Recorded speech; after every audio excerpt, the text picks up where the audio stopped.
Welcome to Success Story. I'm your host, Scott D. Clary.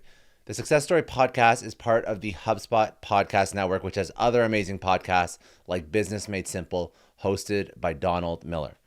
Business Made Simple takes the mystery out of growing your business, so make sure you tune in wherever you get your podcasts. Today, my guest is Hala Taha. Hala is the host of the #1 podcast in education, Young and Profiting, which has welcomed influential guests ranging from Matthew McConaughey to Grant Cardone, to amassed millions of downloads and a loyal listener base.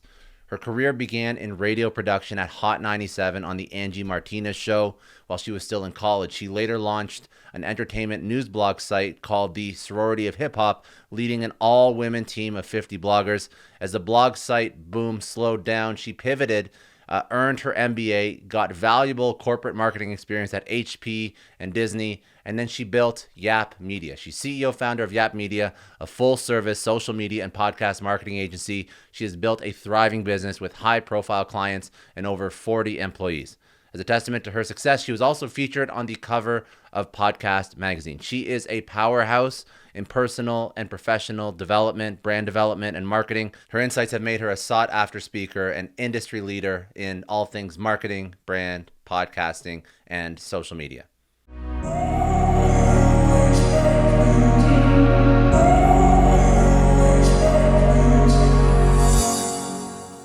So I feel like I've had so many ups and downs in my life, but I think the most recent one was COVID, and actually my father getting sick from COVID.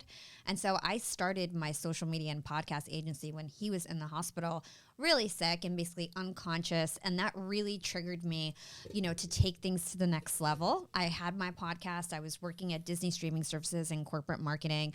And I just figured, you know what? My podcast is growing, but I'm not putting in 100%. I really want to make a difference in this world. I want to be a positive voice for my generation. I need to take this to the next level and go all in. And I started my social media agency, which really set everything off. Within 3 months, my podcast blew up. I was on the cover of Podcast Magazine. We were making well over 6 figures a month with my business.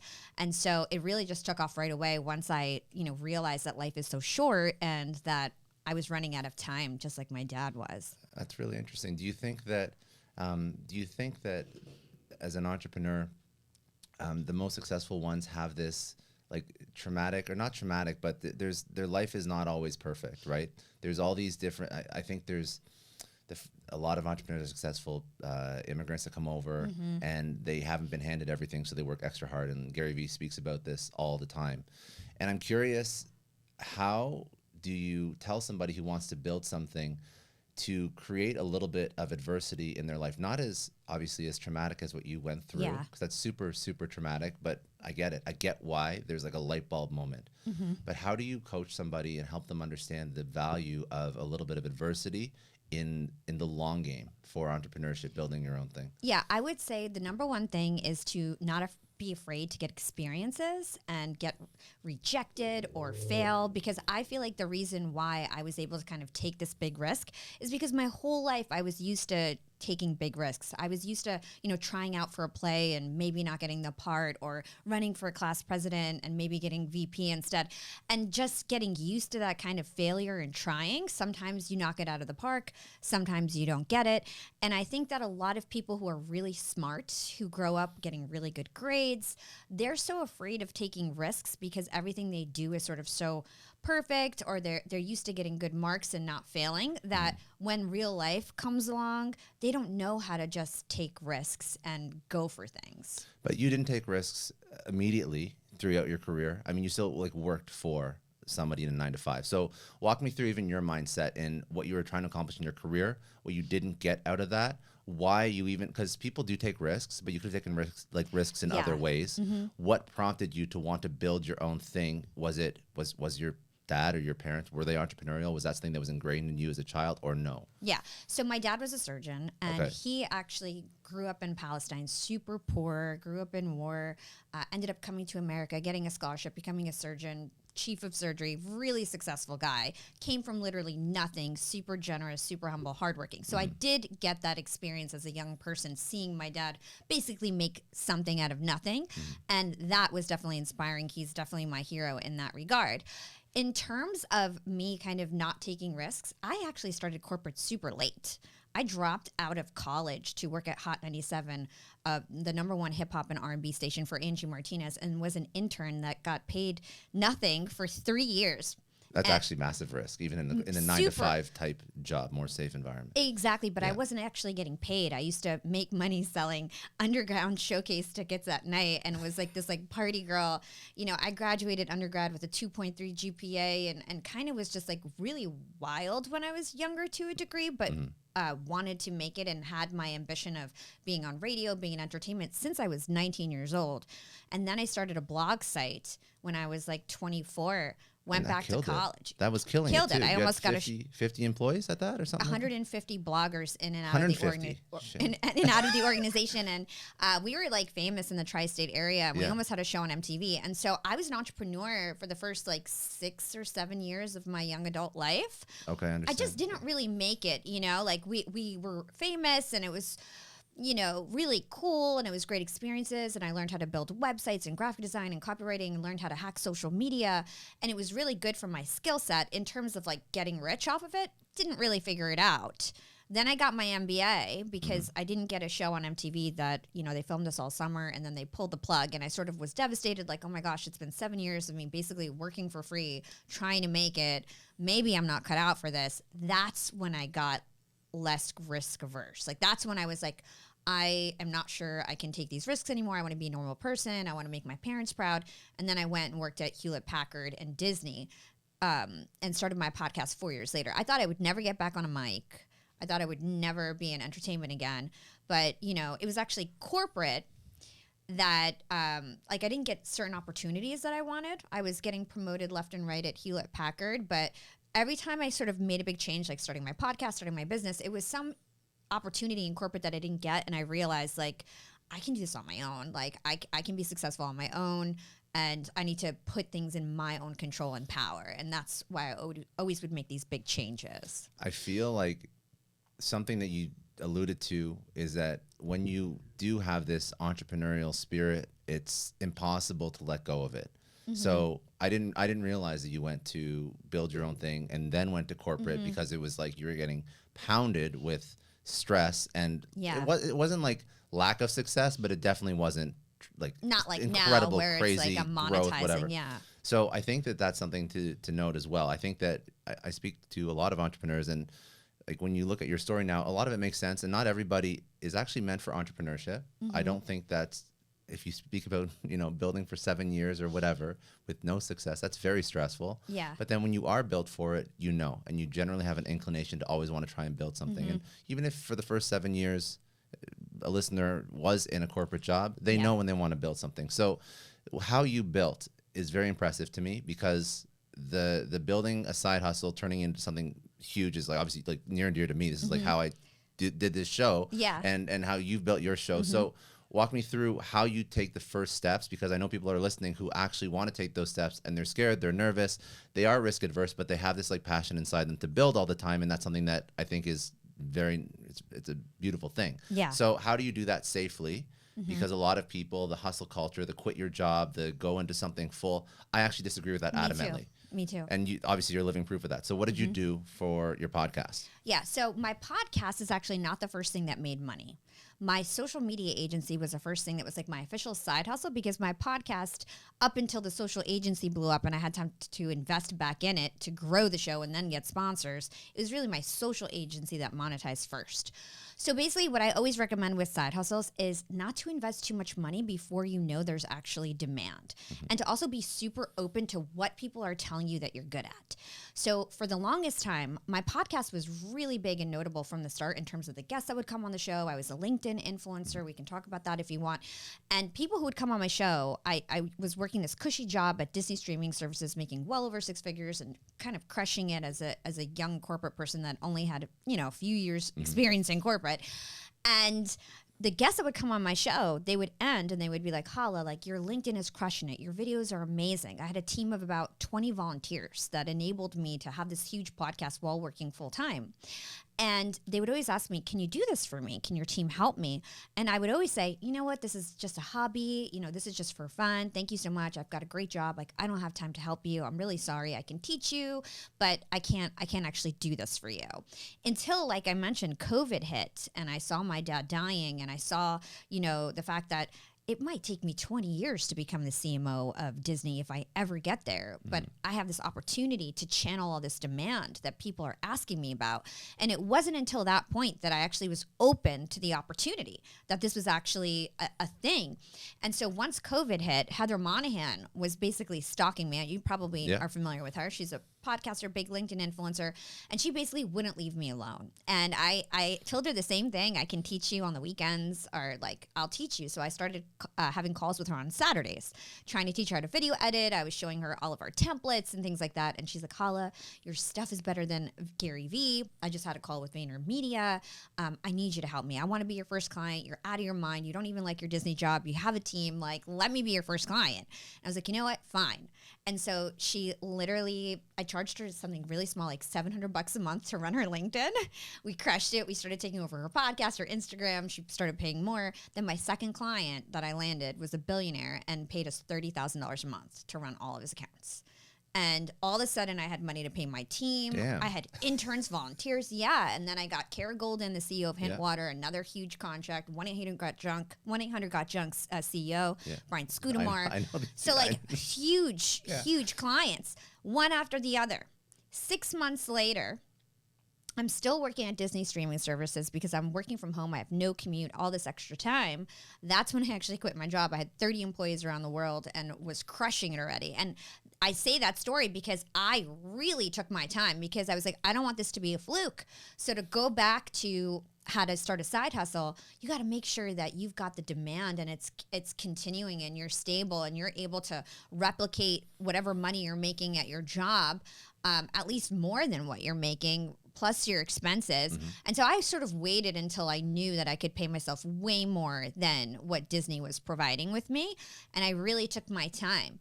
The key is having a team that can help you once you know you have the demand, so that you can kind of scale up, and while you're at work, you can make sure that everything is working pretty seamlessly. So not being afraid of giving up processes. And like not being afraid of giving up that control and training people properly. And then the other thing I would say is, like, don't invest too much in the idea at first. You know, people get so stuck on like a logo, a website. I got my first 30,000 deal with no logo, no website. All I had is a PowerPoint. I just made a nice PowerPoint and I closed a 30K deal on my second deal. Damn, that's impressive. How long was that when you were still working for Disney while you were building this out? What was like the time? 2 months later. After I started YAP Media, my social media agency, 2 months later, I got my first like billionaire client, and then that enabled me to invest back into the business, get better talent, you know, and scale it up. So, okay, so then you know the obvious question is, okay, awesome, you landed a $30,000 per month retainer client. That's huge. What, especially in the world of social media agencies where they're like a dime a dozen now, especially in like 2023, my God, they're everywhere. Yeah. So what allows you, what was a differentiator? So I had been spending 2 years building my LinkedIn community and my podcast. And so I had the social proof myself.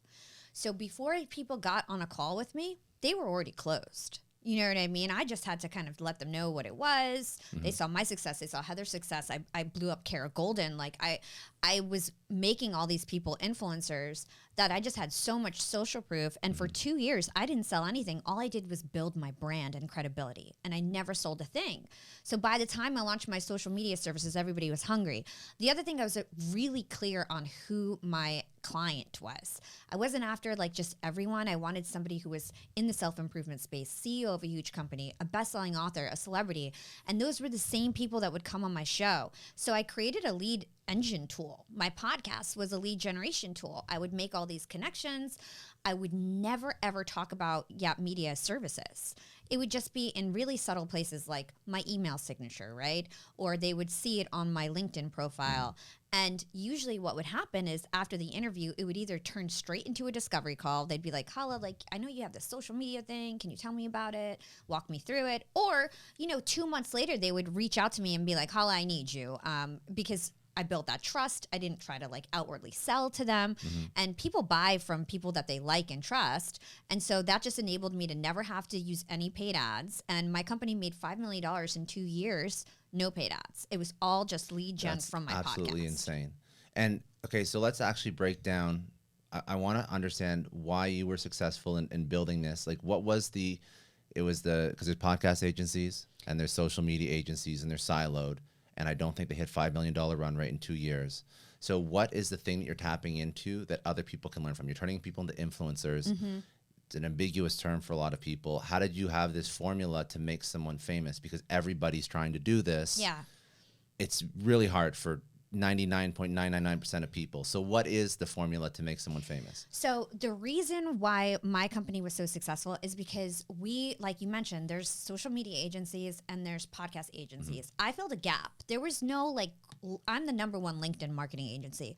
So there was no agency that really catered to this self-improvement, a CEO, a business influencer who's trying to crush it on LinkedIn, who has a podcast, who also needs to be on Instagram. And I was able to do all of that really, really well with that specialized knowledge. So there, at the time, especially 2 years ago, there was no social agencies that also had like really high podcast expertise.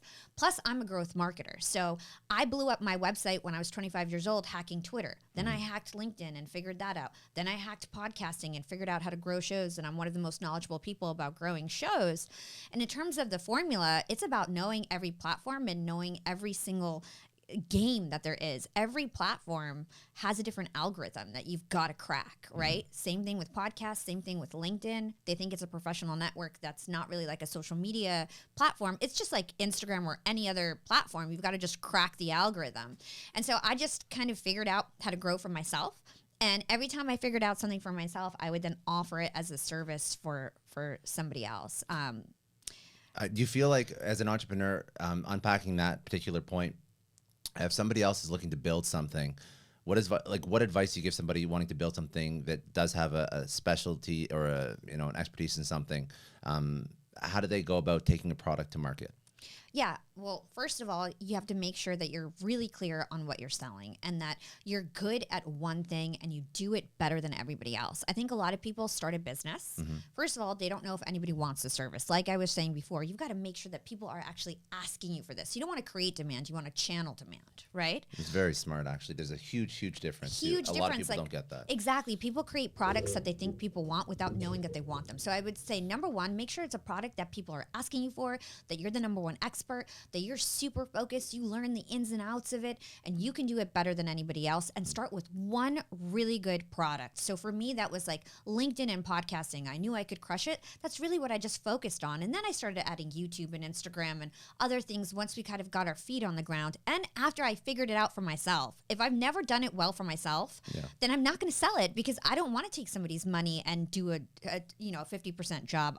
My business is based on referrals and my trust, right? So I want to make sure that I'm the best. So I think a lot of people start being entrepreneurs and they don't even know the ins and outs of their industry. Like you've probably seen this with podcasters. People start a podcast, they don't even know how it works. They don't know the business side of it. You need to know every angle of it and really be the true expert. So I would say, like I mentioned, number one, make sure that there's demand. Number two, make sure you're the best at what you're offering. Focus on one thing and get super good at it, then scale up, right? So that's what I would suggest, That's and not to invest smart. too much in it at first before you've proven it out. When you approach, we're going down the rabbit hole of the product that you're offering people, and I love unpacking this because I'm a marketer too, and I to a fault though, because I like to figure out things myself first, but I'm not even trying to sell it to somebody. I'm just trying to figure it out myself. So yeah. I love to understand how you approach channels, how you approach unpacking algorithms, all the growth marketer hacks that you do. And when people hear hacks, it's not that you're doing something that is not allowed. It's that you're using the channel to the best of its ability. And most people don't know how to do that. Yeah. I mean, there's so many levels to this. You're talking about CEOs that don't know how to build a personal brand that are so far removed from the day-to-day activities of actual marketing, all the way down to growth marketers that are running and operating in a social media agency that are trying to figure out LinkedIn and don't get it. But then it seems like some people, every single post just hits. All these different nuances and the span of knowledge that you have in bridging that gap between the tactical implementation, because you've done it before, and the needs and the wants of the actual customer serving. That's actually what's made it successful for you. And a $5 million run rate in 2 years is fucking insane. But when you, as a marketer, when you look at different channels, you go into a new channel, what are the things that you think about? What are the things that you look for? Can you even like describe something that isn't common knowledge on a channel that you do really, really well on, that people should start to understand and look at social this way? Yeah. So number one, you want to make sure you're picking the right platform, and you don't want to spread yourself too thin. So one of the reasons why I really won in this whole game of podcasting is because when I started, I didn't focus on Instagram, YouTube, all these platforms. I said, you know what? I think my target audience are young professionals. And I think there's a huge gap. There was only like Lewis Howes was sort of doing his thing on LinkedIn. And I just came in and I focused on LinkedIn, and I became the #1 podcaster, bigger than Lewis Howes, bigger than Jay Shetty, bigger than Jordan Harbinger on LinkedIn in terms of my engagement. And I got leverage from that. And that really set everything off. It set off my social agency. It enabled me to trade my audiences with podcast apps and then blow up my podcast later on. And so LinkedIn really kicked everything off for me, because I just focused on that and realized my target audience was there and there was a gap. I could stand out in the feed because of my topic, and because I'm a young woman, I stood out and I could be different. And you want to be different on social media. That's how you win. You want to stop the scroll. So that's number one. Figure out where your target audience is, where you have the most opportunity, where there's organic reach, right? And focus on one platform until you gain leverage, and then move on to the next platform. Unless you have a huge team and lots of money, that's a different story. But if you're just starting out and you don't have that many resources, just focus on one platform where your target audience is hanging out in mass. Can I ask you one question on that? Because that runs counter to the Gary Vee style strategy. Omnipresence which is and all that. Everywhere, which is podcast, 50 pieces of derivative content across every single social platform known to a human being. So that's great if you've got a lot of money and a big team, right? If you hire me, we can have omnipresence, and I can crush it for you, because I know I've already done that, been there before. But if you're starting from scratch, you need to learn the platform, the ins and outs. You need to be familiar with all the features. You need to understand the engagement hacks on that specific platform. You need to build a community on that platform and spend time engaging with your fans. And that doesn't happen, by accident. And spreading yourself too thin, I see this all the time. You get nowhere. And then you don't have any leverage to then, make things bigger, because you've got more power. You've got an audience to trade. That's a huge thing to have, an audience to trade when you don't have a lot of money, right? And so figure out where what platform you want to work on. Then you want to make sure that you experiment every day, you post every day. There's really two parts of a social media strategy that's important. Number one is like your content marketing. You don't want to push. I'm not a big paid ads person. I never got into it. Eventually I may have to do stuff with paid ads, and I do paid ads for podcasts and stuff like that. But in terms of social media, I feel like organic is definitely the way to go. And so you need a really strong content marketing, and then you also need to understand the algorithm. And those two things are really what can make somebody become an influencer online. And so in terms of the content marketing, you want to position yourself as an old friend to your community. And that means you need to understand your values. You need to understand your personality type. You need to clearly understand the audience you're trying to target. You want to mirror your personality to your audience. So for example, if I'm trying to attract young millennial men, who are the people who listen to my podcast, I want to make sure that I talk about topics they're interested in, that I sound cool and relatable, and that I'm able to actually mirror the audience that I'm trying to attract. So what does that mean? I don't do makeup tutorials. I don't do fashion blogs. The guests you bring on are a certain type of person. Yeah. Exactly. And so I'm always doing things not that make me happy, but that attract my target audience, right? Mm-hmm. It's not about you necessarily. And you want to think about the impact that you want to make. And so having a really clear voice identity is really important. A lot of people get stuck on visual identity on social media, where they care about a logo, they care about branding. But promotional salesy things, especially on a platform like LinkedIn, actually do terrible, because they don't stand out, and they're not authentic, and they're not relatable. And so it's really getting clear on your voice identity. Being comfortable with showing your face is super important on social media. A lot of people don't like to show their face, and that's one of the things that can immediately just change things if you just get your face out there. And in terms of the algorithm, it's I do things like read engineering documentation, right? So I'm reading LinkedIn engineering documentation. I'm super nerdy. Yeah, I know. Good. That's I thought I was nerdy. That's taking it to another level. But that's good for you. You need to do that shit to kill it, because it's tough. Exactly. Yeah. No, I mean, that's absolutely wild. Now, you keep bringing up LinkedIn again and again and again. Out of all the social platforms, like if you think about the common advice that people give, well, now it's you follow where the companies are trying to promote. So the reels and the shorts and the Snapchat spotlights, and that's where you focus your energy with short form video clips. Yeah. But no one really speaks about LinkedIn. I'm obviously very bullish on LinkedIn. I mean, that's actually where I'm not, it sounds like as granular a marketer as you are, but I still understood that like LinkedIn is a content efficient platform. Yeah. So when you put stuff on there, you get organic reach. I'm Yes. a big fan of as somebody who did not have money starting at a podcast, then you have to find a way to tap into an audience. So I get LinkedIn. And also our content is very similar. It's business content, so it hits. But I mean, I never put this much thought into it. So it's like sometimes, I mean, just like a good accident. But I mean, you are very purposeful about all the shit you do. Yes, very purposeful. Which is great. And that's probably why you have a $5 million agency. And I don't have one. That's why. But how do you actually, or why is LinkedIn so important in your content strategy? Why do you keep bringing it up? Like, what is the thing about LinkedIn that differentiates it, and put it in layman's terms over focusing on YouTube or focusing on Instagram or focusing on Twitter or TikTok? Well, number one, like I mentioned before, the leverage of me being able to say I'm the #1 podcaster on LinkedIn and I have a business podcast. So all the business brands love to sponsor me. And we didn't talk about it, but I have a podcast network where I grow and monetize shows. And a lot of my deals are 360 deals. So I'm one of the first podcasters that have monetized LinkedIn Lives. I sell my podcast as a simulcast across my podcast, my YouTube, and my LinkedIn. I'm the first one to do that, right? And so I've been able to like triple my impressions just because I use LinkedIn Live as another podcast monetization tool, essentially. And so 360 deals are really important to me.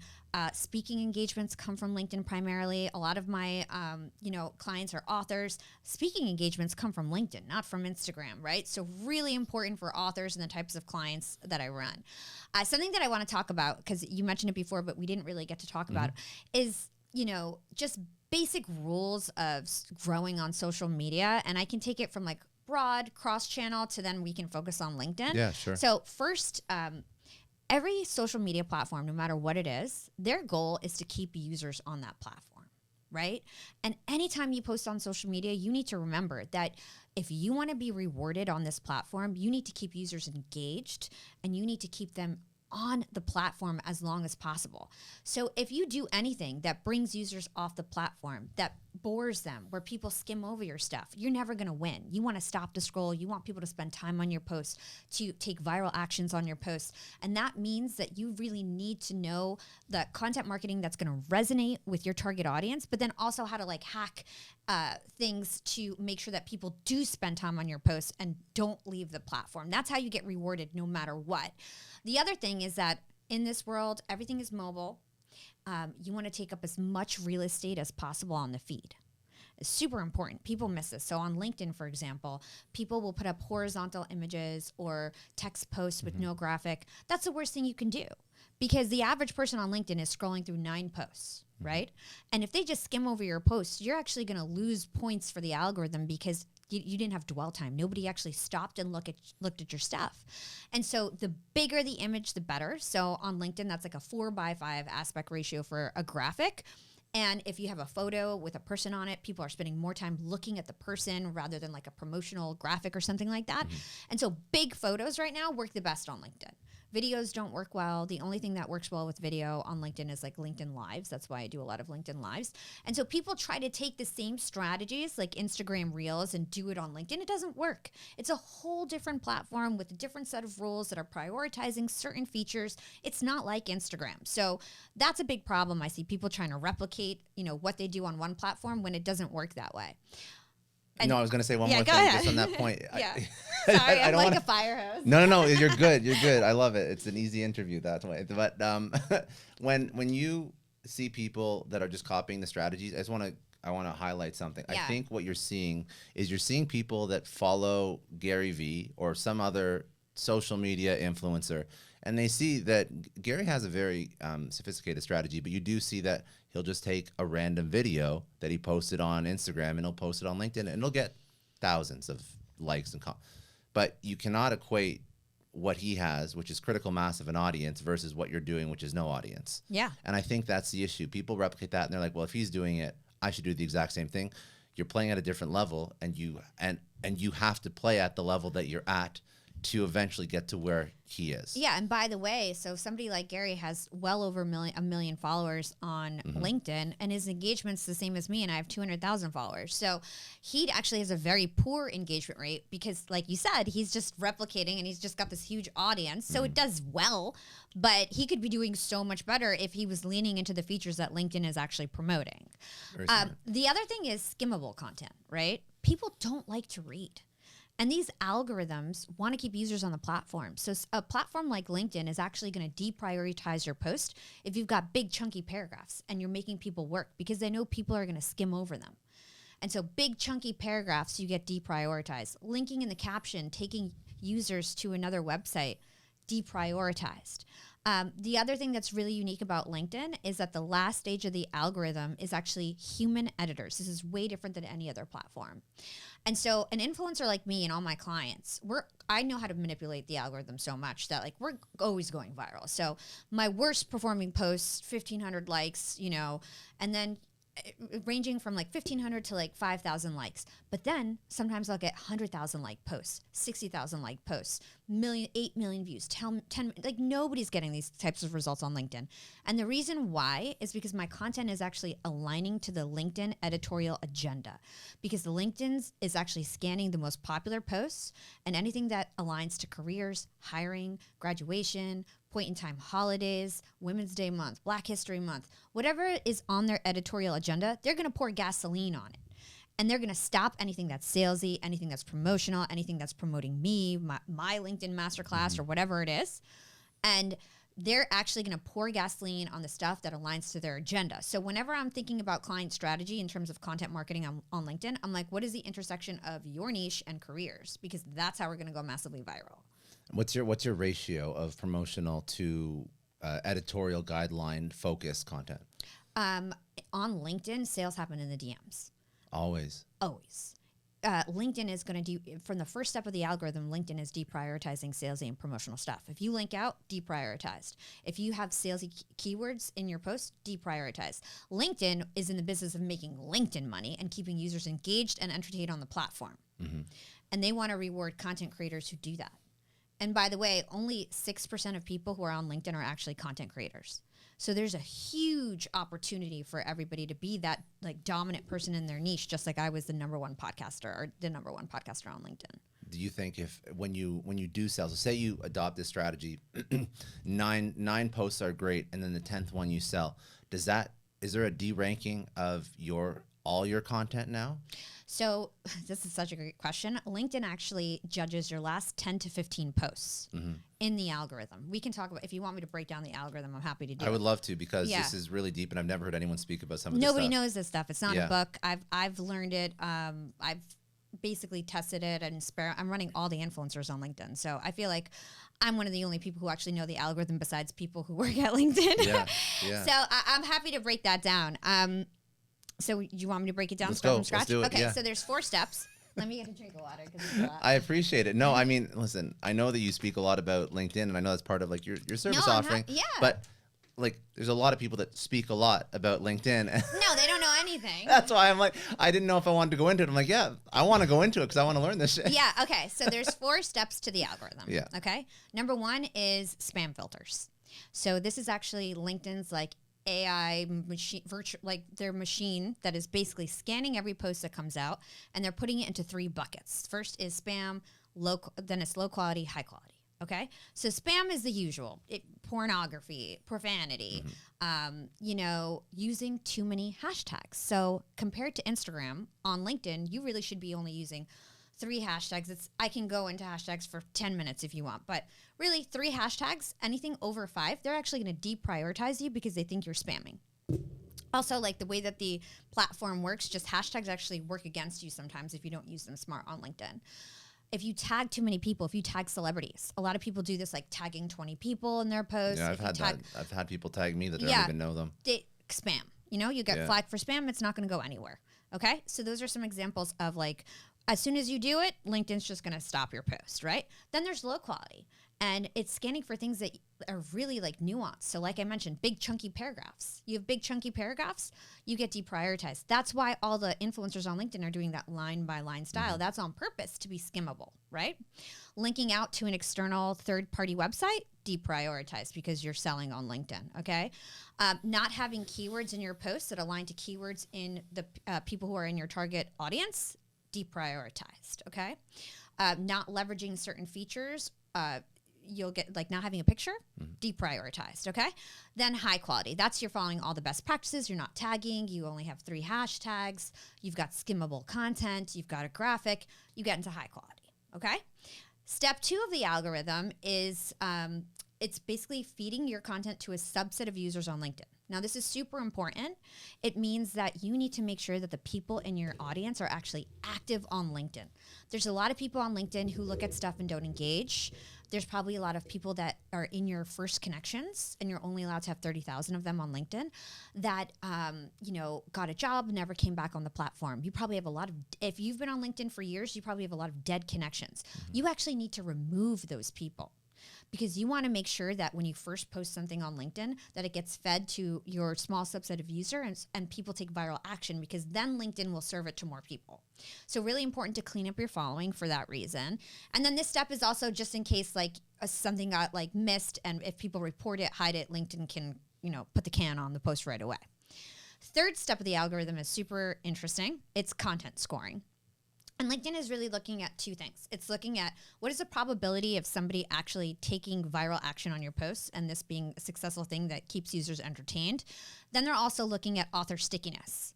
So like I said, only 6% of people on LinkedIn actually are content creators, and LinkedIn wants to reward content creators. And so they're not only looking to see if people are going to engage on the posts, they want to make sure that you as a content creator are engaging on the platform and staying longer on the platform. So it's judging you on what you're doing after you post. So that's why you shouldn't use scheduling tools. You shouldn't post and ghost. That's why engagement pods do really well on LinkedIn, because it forces you to engage on other content right after you post. And so really important is author stickiness. Not many people know this. Then there's viral actions. And basically LinkedIn is trying to see, as it feeds more people your posts, how many viral actions are you getting? And viral actions on LinkedIn are weighted, okay? So a like, for example, I've made these numbers up based on my experience of what actually goes viral. A like is 1 point. A comment is 2 points. A share is 4 points. A share with a caption is 4.5 points. By far, the most viral thing you can do on LinkedIn is to create a post that gets lots of shares. That's how you go massively viral. That's how I get all my clients to go viral and become influencers on LinkedIn. It's not about comments. It's not about likes. It's about shares. And a lot of people get that wrong, and they don't create shareable content in their content marketing strategy, which will, pull the plug on everything that I'm talking about right now if you don't have shareable content, right? So you want to make sure that you maximize the amount of shares and viral actions that you get. And also in terms of content scoring, you replying to comments, you engaging on shares, that actually increases the virality of your posts and all this content scoring that goes on step 3. So let's say you did all this successfully, your post is going viral, you have 1,000 likes, maybe 600 shares. Now you are in the bucket of the LinkedIn editorial people who work at LinkedIn. They're going to actually start reviewing these posts because they want to control the conversation. And then if it aligns to LinkedIn's agenda, they're going to pour gasoline on it, and it could go viral for weeks, okay? And if not, it's going to stop, and you'll have a 3,000 like post or whatever it is. So that's basically the entire algorithm. I have a LinkedIn masterclass where I essentially spend 4 hours on teaching this. So I gave you guys like the super quick version of it. I just want to take a second to thank the sponsor of today's episode, HubSpot. Now, I don't know about you, but my screens and feeds are covered with ads and content. As a user, it's overwhelming. And when your business is just getting started, it can feel impossible to break through, to reach out to the people that want to learn about your product or service. But HubSpot CRM can help. HubSpot is a powerful CRM platform that has everything you need to help your business stand out all in one place. With valuable insights into the customer journey, reaching new audiences and building deeper relationships has never been easier. Reach customers at the right place and the right time with segmentation tools and messaging tools, and generate new leads with landing pages, ads, and forms. And with an easy-to-use interface, it's customizable without being complicated. even as you scale. Learn how HubSpot can help your business grow better and get a special offer of 20% off on eligible plans at HubSpot.com/successpod. I saw you building that out. I've seen all the different projects you take on, and Thanks. Yeah, no, that's very good. I had no idea. I spent a lot of time on LinkedIn, and seriously, I've never heard of anybody speak about the nuances of LinkedIn like this. So this is a very powerful tool because, again, everybody's looking for virality and everybody's looking for organic reach. And this is very important for somebody, especially probably listeners of this show, but other people that are in other industries, to consider when you're trying to build a social strategy. Mm-hmm. To understand the nuances of a social strategy like that is exceptional, because I don't think there's a lot of other platforms where you can actually break down something. So it's very simple, actually. It's a lot to understand, but then it's very simple.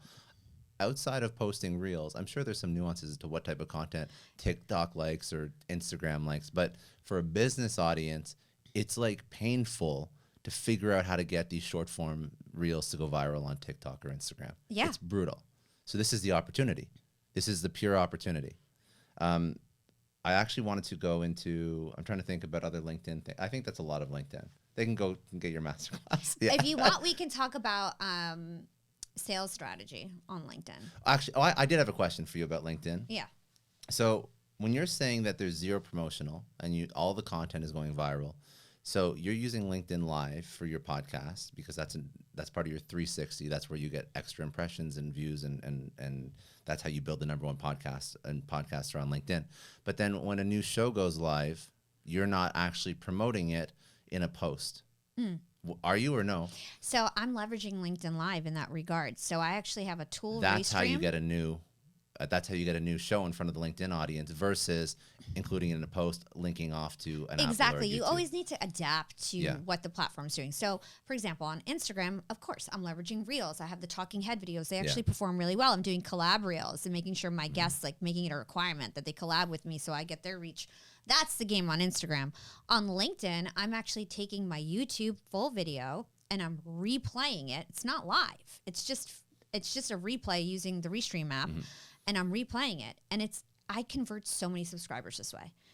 First of all, I convert people who thought they never liked podcasts, but they like my stuff. Then they realize, well, I'm going to follow her on YouTube, or I'm going to follow her on my podcast.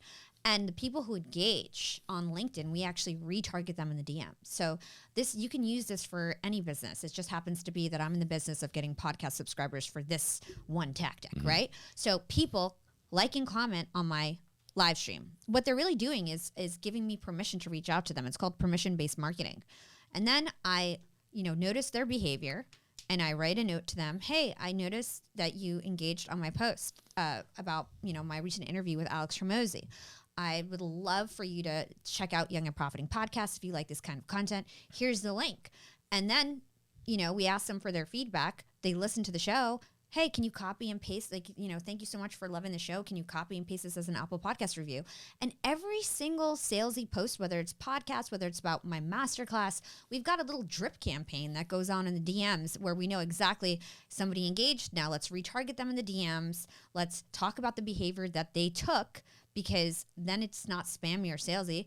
Let's give them some sort of free value, and then let's try to get them to convert, whether that's a masterclass or subscribing to my show or dropping me a review. Very smart. And I think that, so a good lesson right now is if you're going over all of your social, if somebody's listening to go over all your social, your product is a podcast. If they want to see how to leverage an algorithm for a particular social for discussing a new product launch or being salesy because you're selling the podcast, the way that you've done it on that platform is a way to play with the algorithm so that you don't kill the reach, but you still get the desired result. Yeah, 100%. On LinkedIn, for me, the feed is all about going viral, growing community, making sure people know that you're the true expert in your space, providing educational content, shareable content, which is educational, motivational, inspirational, interactive content.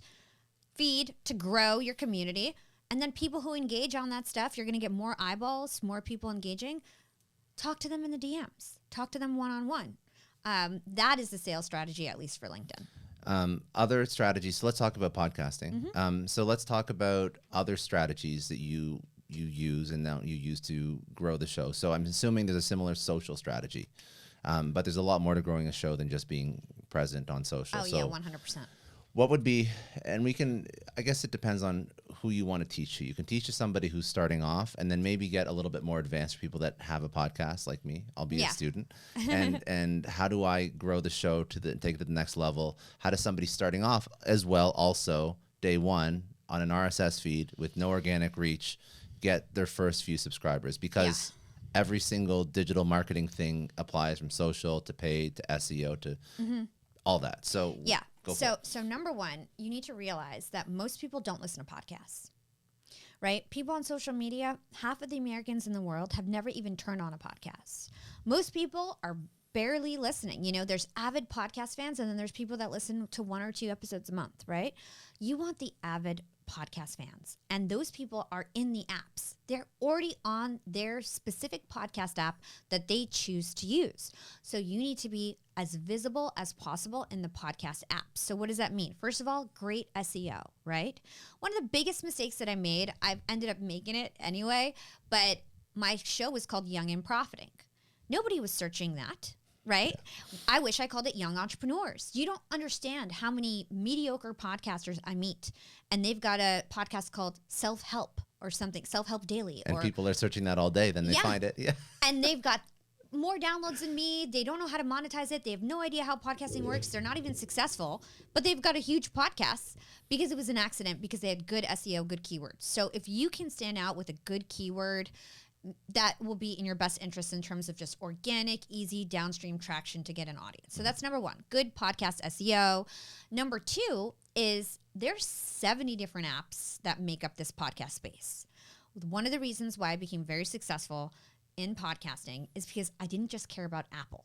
Okay. For a couple years I did, and I wasn't very successful. Like, my podcast was decently sized. But as soon as I realized that there was many different apps, and that Apple really only had 20 or 30% of the market share, and there was like 70% of the market share elsewhere, and I started figuring out how to make relationships with these other apps, figuring out what kind of advertising opportunities they have. All these apps have different advertising opportunities. You can get a banner ad in the player. You can get push notifications sent out from the player. You can get sidebar ads. They're all, every platform's different. Me and you both do in-app media buying, right? Huge game changer. You need a little bit of money to do that. So if you have money, number one, go get advertising in the different podcast players. Great way to grow your show. Number three is a way to do it without much money for an up-and-coming podcaster is to do interview swaps. Like me and you are doing an interview swaps. Our audiences are probably identical. We're going to get tens of thousands of new fans from this interview because we're both smart and we featured each other, and that is a great way to get a podcast audience. Similarly, we could decide like, hey, let's do commercial swaps. And let's say I get 1 million downloads a month and you get 500,000 downloads a month. I'm making this up, guys, right? I could say, you know what? I'll do 1 commercial for you every 2, and let's just swap like that. So me and Jordan Harbinger do that every month. He does 2 commercials for me. I do like 8 because he's way bigger than me, right? Yeah. And so that's a great way to grow the show. And also, you're tapping into another point where you mentioned something very prolific. Not a lot of people listen to podcasts. So if you're trying to attract new users, you go to where they are. Exactly. Really, that's like marketing 101. You don't want to have to convert somebody who's not a podcast listener into a podcast listener and then get them to know about your show. It's an extra step. Yeah. As you get more advanced, so now we spoke about SEO, we spoke about some paid show swaps. As you get more advanced, what are the biggest levers that you pull now? And I think that what I want to speak through is, does it matter if you're bringing the biggest guests? Is that a lever that actually benefits? Or maybe not, I don't know. Are there other things that you do in the type of production or the run of show that actually impact the listenership or the retention? Does video versus audio, does quality of audio, all the different things what has the biggest impact in terms of all the things that you do now? Is it even following up after the show with, emails out to the guests and getting them to, commit to a collab or commit to posting content? A million things. Yeah. But what are the biggest?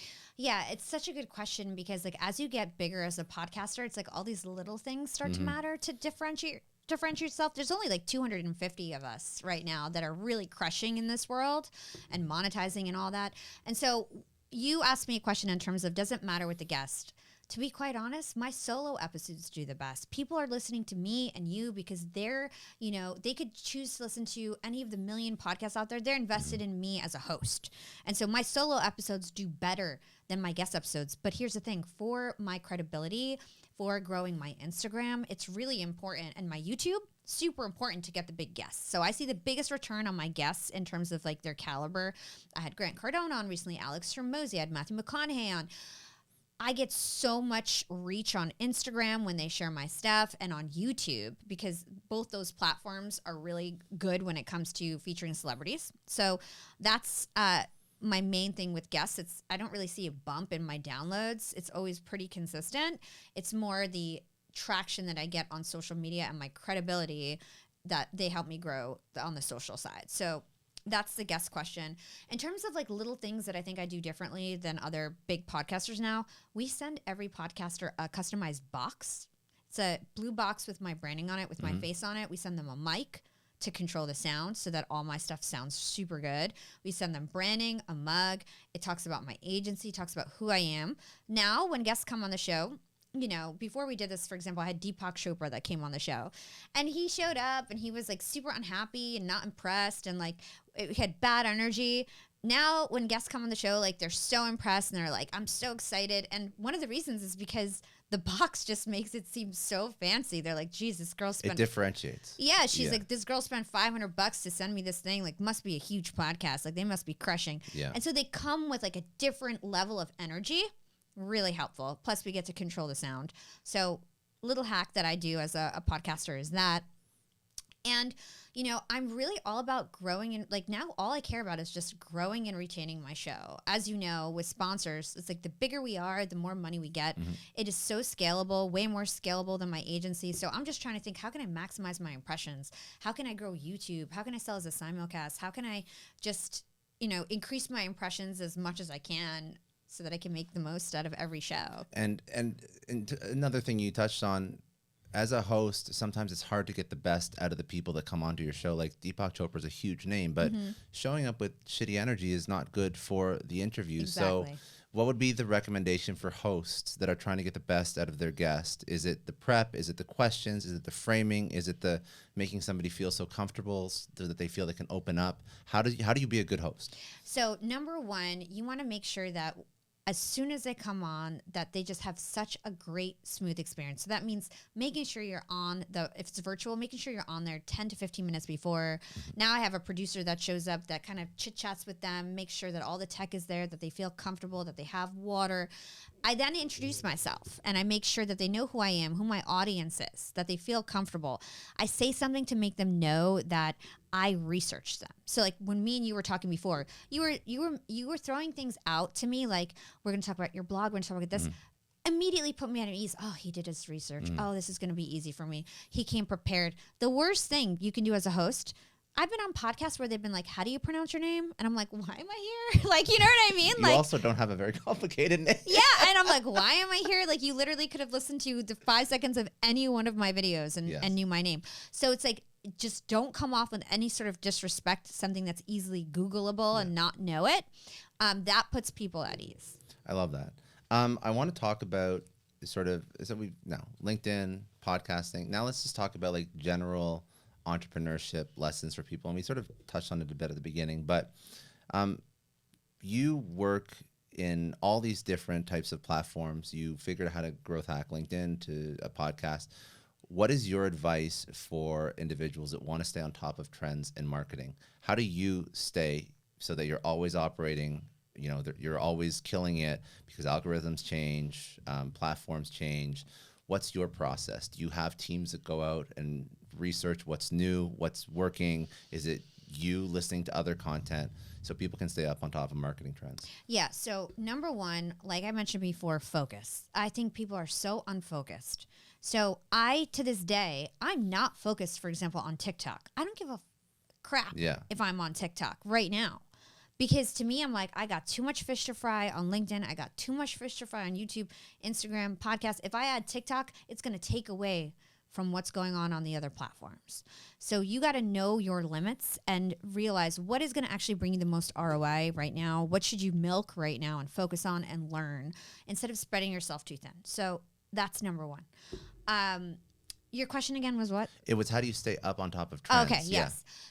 Number two. So focus is number one, because you're not going to know everything about everything all the time. Focus is number one. Yeah. Number two is find somebody who's already crushing it. Okay, and learn from them. So, for example, I'm by far the most knowledgeable person on LinkedIn right now. I have the best masterclass. I have a 2-day masterclass. Anybody who's interested, you could go to yapmedia.io/course. And I'll create a code called Scott for 40% off if you guys want. So I have a masterclass. So learn from the best. So Instagram, I'm really knowledgeable. But what I try to do is learn from really good people who are trying to teach about Instagram, who are just like me for LinkedIn, but for Instagram. I'm learning from those people. I'm not trying to figure it out on my own. I want the shortcut, right? The other thing is experiment. You got to post every day. You got to figure out what your audience likes. You got to have you want to have engaging content. And every platform, like we mentioned, is totally different in terms of the way that you need to manipulate it with the engagement hacks.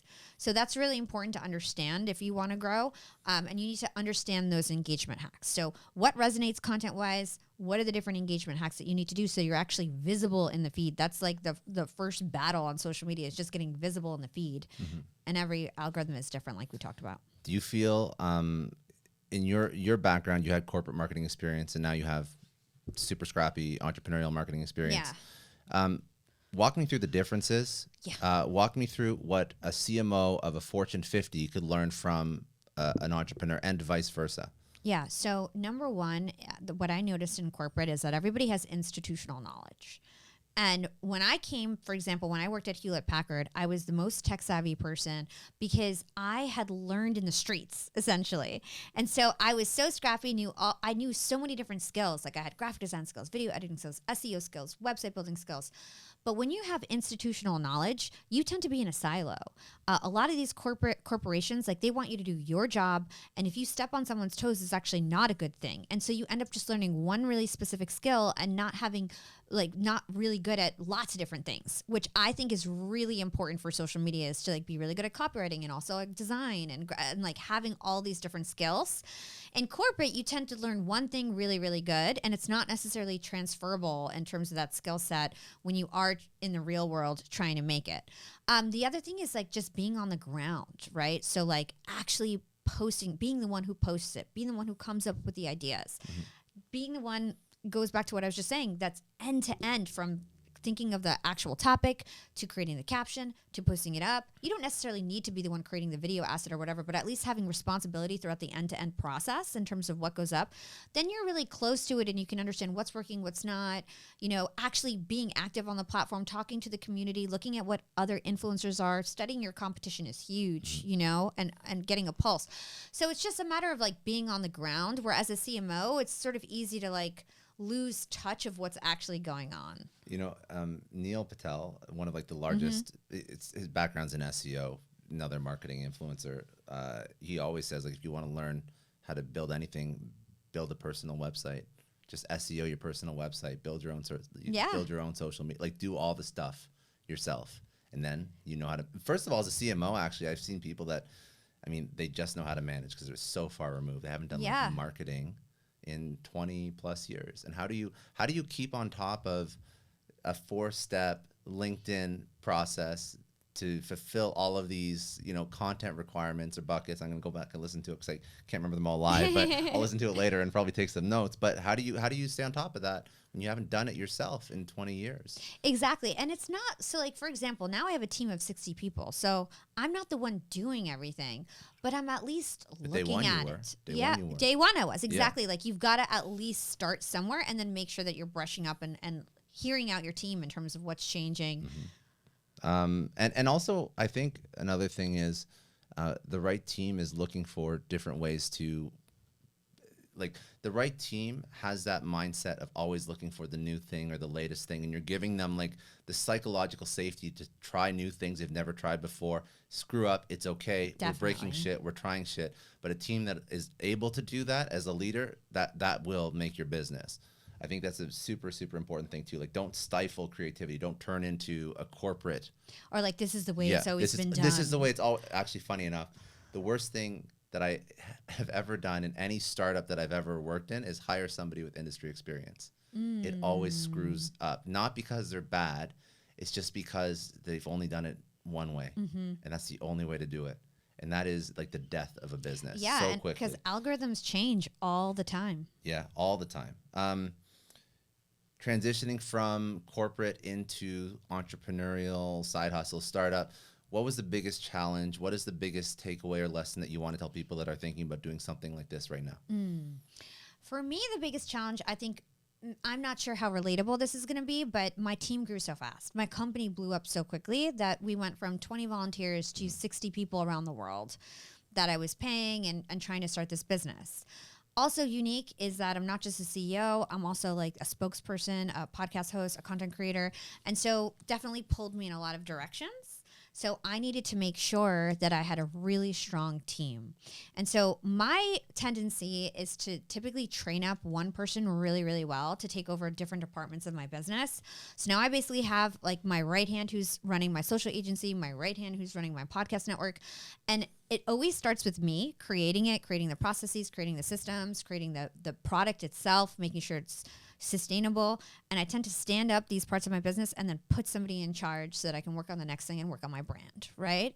And so, you know, training a team is so important, and having people that you trust, and as an entrepreneur, being able to actually allow them to thrive and give them the tools that they need to actually help you run your business. How did you not screw up scaling that quick? I mean, I did. Everybody screws up, right? Like that's super tough. It was really hard, and I ended up actually letting go of like some bloat on my team. Like I let go of like 10 people this summer because I was like, you know what? Like we grew too fast. I allowed people to hire for me, and there's some people on the team I feel like people aren't being as productive. Like I just want the best of the best, and I actually like had to downsize a little bit. So that we just had a tighter team, because one bad apple spoils a bunch. You know, the more productive people are and the tighter the culture, the better it goes. The other thing that I struggled with is like, as you become, you know, as I became more successful, when I had my volunteer team, I was like a god, you know, it was like mostly super fans who worked for me. And you had volunteers day one. I had volunteers. Yeah. By episode 8, I had 10 volunteers in a Slack channel. I had about 20 people working for free for me for 2 years. A lot of them now are like leaders of my company and have quit their jobs and things like that. And we were so tight, and everybody respected me so much because they saw me working 16, 18 hours a day. I was teaching them one-on-one. They saw how skillful I was. Now the team's so big that like people who are at the lower, you know, the lower end of the totem pole, they don't necessarily like see me in the same way. I just look like, oh, this is the CEO who kind of gets things handed to her and has fancy clothes and does whatever she wants. And it's like, no, like there's so much to it. Like it's been, you know, years to get to this point. That's what every story about overnight success is never overnight. I get it. Yeah. So those are some of the struggles. How do you as a CEO, how do you keep the same evangelism and excitement? And it's hard. There's no right answer to this because it's a very hard thing to do. But to the best of your ability, how do you get people that are employee number 60 to get as excited about your business as employee number 1? I think it's about having strong teams, strong team culture. We're going through an exercise right now where we're going to like really revamp our core values, make sure that we've got the right cultural fits, and you know, we're a fully remote team, always have been. And so making sure that we have face-to-face time, that we're doing things and talking about things that are outside of work, that I'm flying out my team to conferences so we get to bond.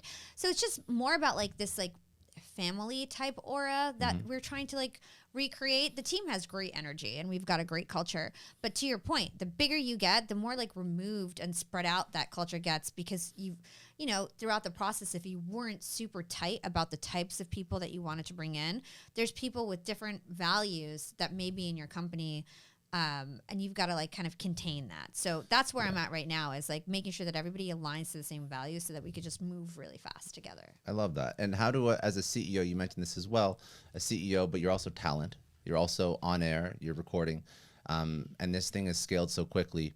So how do you focus your time and energy? Because I think a lot of again, a lot of different people listen to this from different lenses, right? So you'll have a CEO listening to this being, oh, I could totally build a podcast for my brand. It makes a ton of sense. Look at what it's done for her. But then all of a sudden it's like, okay, how do I manage the time? I already have 12, 14-hour days. I can't do a podcast, but you're doing it. So what's the secret? So it was different when I had a corporate job and different now. Yeah. So like I'll give it high level corporate job. I would wake up super early in the morning, work on my podcast, delegate to my team about what I needed them to do. People weren't working full time, but they were working 2-3 hours a day for me. So I'd tell everybody what they need to do today, right? And then I would do interviews during lunch. The key thing that I wanted to bring up is on my train ride. I lived in Brooklyn and would take a train to Midtown Manhattan to Disney. I would tell myself that my job on the train, the only job I have is to put up my LinkedIn post. So this was my way of getting podcast listeners and first growing.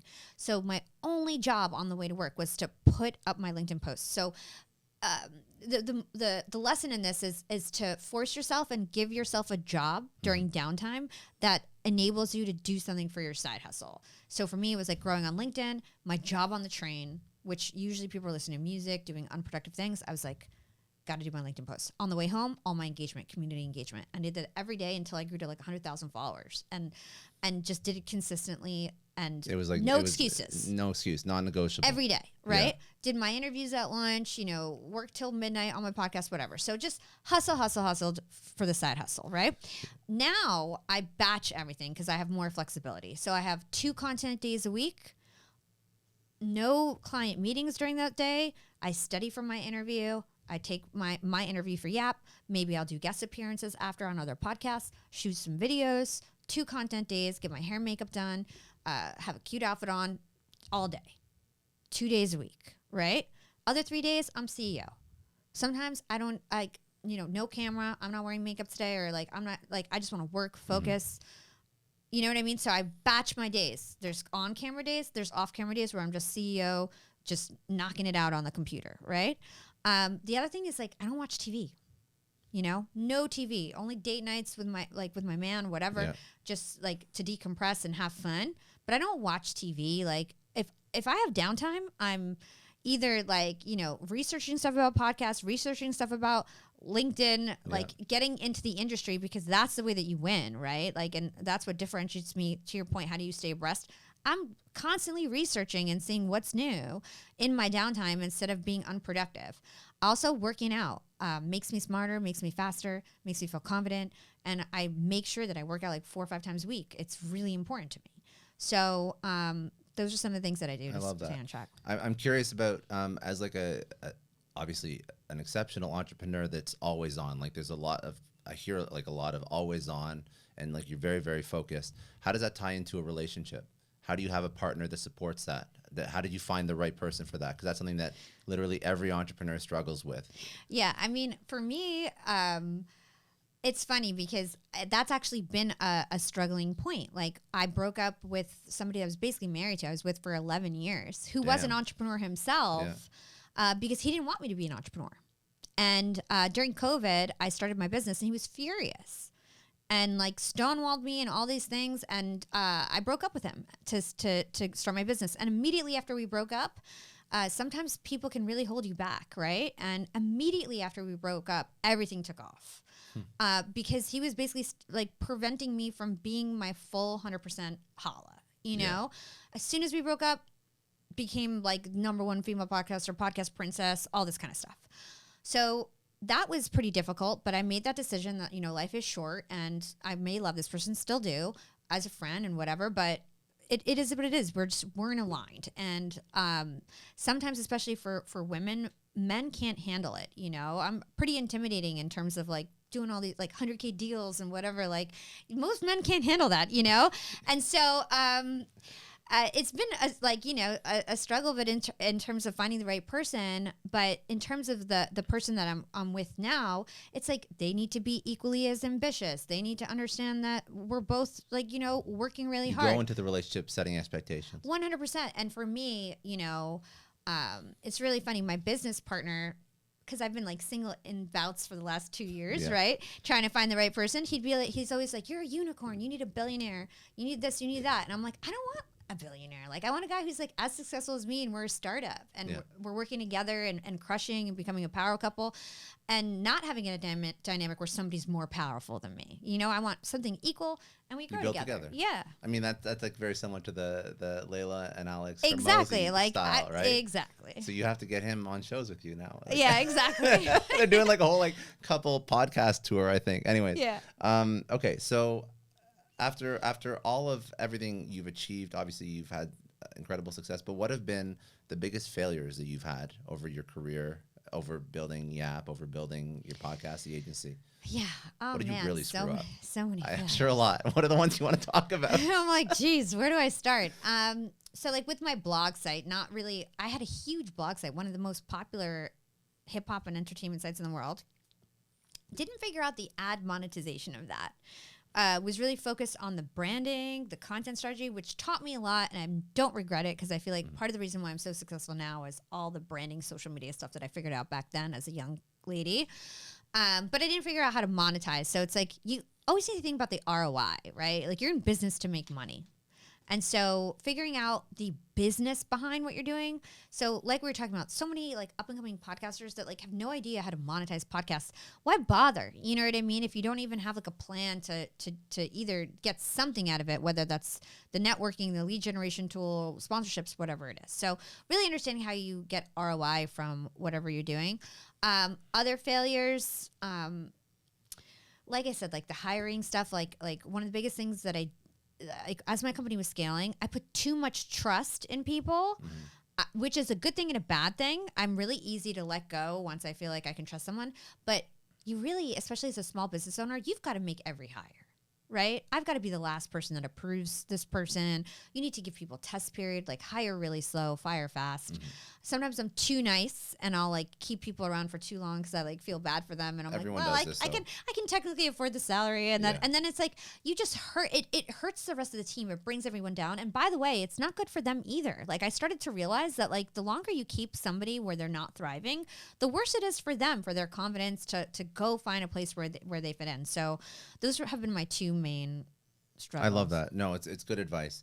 I always close it that I always close these out with the same question. But before we end this, and I'll get all the social and places to send everybody. So, what would be like final words that you want to leave the audience with? Any last entrepreneurial lessons, podcast lessons, whatever it is, floor is yours. Okay. So what I would say is that you really need to believe in yourself. If you want to be in, like, this is an entrepreneurship show, right? Yeah. One of the things that I think really holds people back is that they're waiting for somebody to give them permission. So we didn't get a chance to talk about it, but in a lot of my journey, you know, I was rejected from terrestrial radio, satellite radio, TV, and then I took things in my own hands and started my own podcast and became extremely successful at it. Right. And it was because I was trying to let the gatekeepers let me into something. And I would do all this work and I would do free work and 3-year internship. Exactly. Yeah. And even at like there's so many different instances of me like working for free, building something and then getting screwed because I didn't build my own asset. Right. And it wasn't until I was like, I'm going to build my own personal brand on LinkedIn. I'm going to build my own podcast that things really start to take off because I decided that like, I'm not going to let a gatekeeper tell me yes or no. I'm going to take things into my own control, leverage my skills and do this. And I believed in myself enough to do that. So it's like, number one, don't let the gatekeepers stop you from your dreams. If somebody is saying like, no, you don't have this opportunity, think about how can you do this on your own? How can you take control and not go knock on other doors, but actually do it on your own? What can you do and what is in your own hands in terms of this goal of yours? And not be so certain on one specific path, right? I could have been so focused like, I want to be on the radio. But having a podcast is almost the same. And I want to be a positive voice for my generation. Now, this has broadened up my goal instead of being like, I want to be the number one New York radio personality. No, I want to be a positive voice for my generation. That can be on LinkedIn. That could be on podcasts, in the future, YouTube. And it's more broad. And then it allows you to take many paths towards what you want. A lot of people get focused on like one thing. And then like they just keep hitting a wall. So it's like, how do you broaden up what you actually want and know what you actually want, so you feel like you've got the freedom to take many paths and not have this one path? How do you do that though? Because that's so tough. It's easy to say, but I mean, people that are living in this siloed version of life and reality, because that's, I mean, even myself, I didn't come from an entrepreneurial family. It was very hard to break out of. Love my parents, and their jobs were great, but they were 9 to 5, very safe, very risk adverse people. Yeah. Like, I've actually thought about this a few times. Like, I don't know how I pivoted my lens of life, and I wish I could understand that point. Yeah. Because I would teach that to literally everyone. It's so powerful. Yeah. And I'm just curious if you have any idea about how to do that from somebody that is stuck in their environment, their family, their upbringing, their social circle, community. It's so hard. Yeah. So number one, I think what really impacted me is like, I was super into the law of attraction when I was like 19 years old, and like reading self-improvement, reading books, audiobooks, listening to really successful people.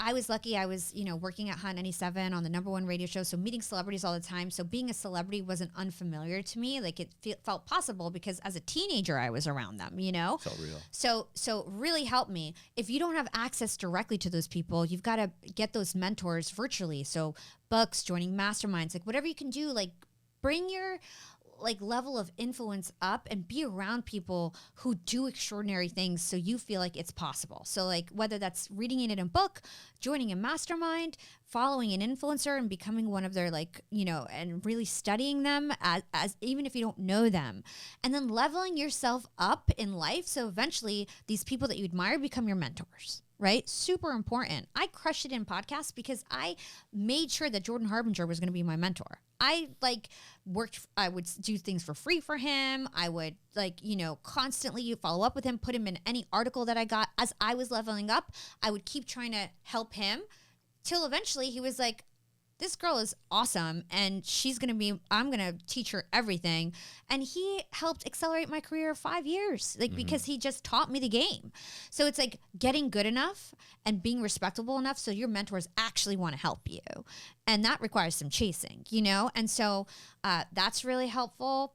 And I was going to say, and like the next level is, so a couple things, because you spoke about, you were basically working and trying to give Jordan as much value as you possibly could, but I want to highlight that was to build your own thing, because it's a stark contrast from giving a company an internship that will just let you have a salaried position. It's you're giving so that you can eventually build your own thing. And like, I would take it a step further, like those mentors can eventually become your peers. Yeah. At a certain point. But it's just about giving an insane amount of value. I love that.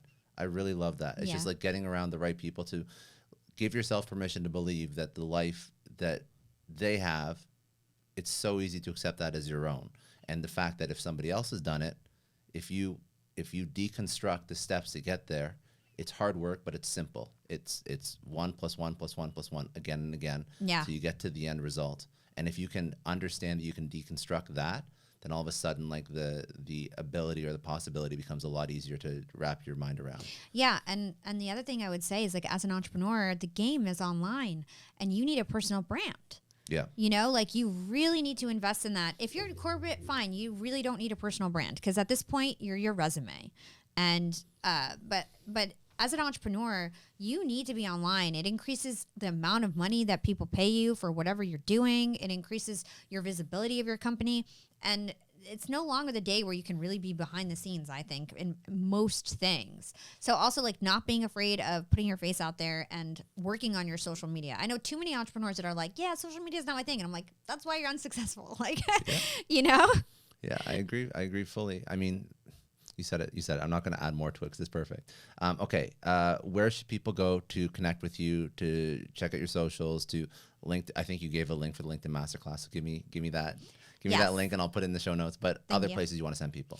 So you guys can check out Young and Profiting. We are a #1 entrepreneurship podcast. I interview the brightest minds in the world. So check out Young and Profiting on your favorite platforms. Also, I'm on LinkedIn, Instagram at YAP with Hala. LinkedIn, you can search for my name. It's Hala Taha. And yeah. Perfect. Okay. Last question I ask everyone. After everything you've accomplished, what does success mean to you? Ooh, what does success mean to you? Success means that I am working and never feeling like I'm working, that I'm living out my dream, the same dream that I had as a little girl.